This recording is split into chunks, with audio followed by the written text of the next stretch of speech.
ऋषि पंचमी की कहानी। यह व्रत भादो मास के शुक्ल पक्ष में पंचमी को होता है। इस व्रत के करने वालों को नर्क नहीं भोगना पड़ता। इसकी कथा इस प्रकार से है। विदर्भ देश में सुमित्र नाम का ब्राह्मण रहता था। उसकी जयश्री नाम की पत्नी थी। वह रजस्वला होकर भी घर के सभी कामों को करती थी। कुछ दिनों बाद दोनों की मृत्यु हो गई।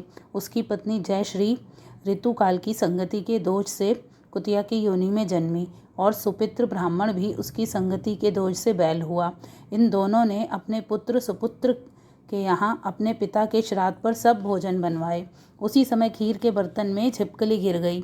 उसको देखकर पंडितों के मर जाने के भय से खीर को उसकी पूर्व जन्म की माता जो कि कुतिया थी उन्होंने छू लिया और तो उसको जलती लकड़ी से मारा गया और उस भोजन को छोड़कर बर्तनों को साफ करके फिर दूसरा पकवान बनवाया। बड़ी विधि से श्राद्ध पंडितों के भोजन करने के बाद भी पंडितों का झूठा भोजन कुतियों को नहीं दिया। बाहर उसे जमीन पर फेंक दिया। उस कुतिया को उपवास ही करना पड़ा।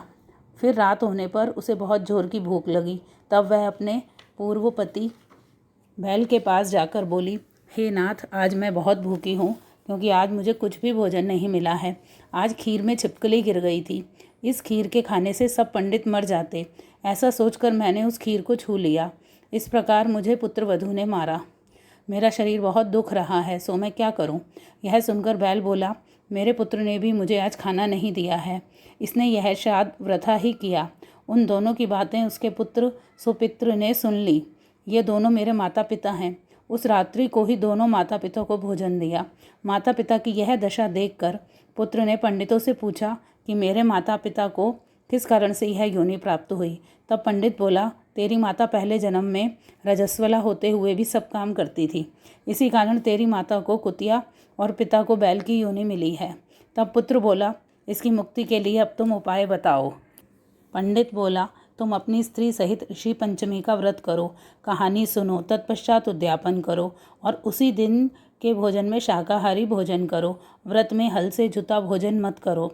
अरुंधति सहित सप्त ऋषियों की पूजा करो। कश्यप, भारद्वाज, विश्वामित्र, गौतम और पतिव्रता अरुंधति, इन सप्त ऋषियों को एकाग्रचित हो विधि सहित पूजन करने से ऋतुकाल की संगति से उत्पन्न हुए दोष नाश हो जाते हैं।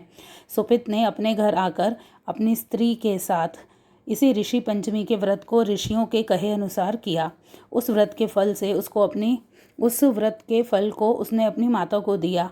उस व्रत के पुण्य प्रभाव से उसकी माता कुतिया योनि से छूटकर विमान में बैठकर दिव्य रूप को धारण करके स्वर्ग को चली गई और उसके पिता भी बैल योनि से छूटकर स्वर्ग को चले गए।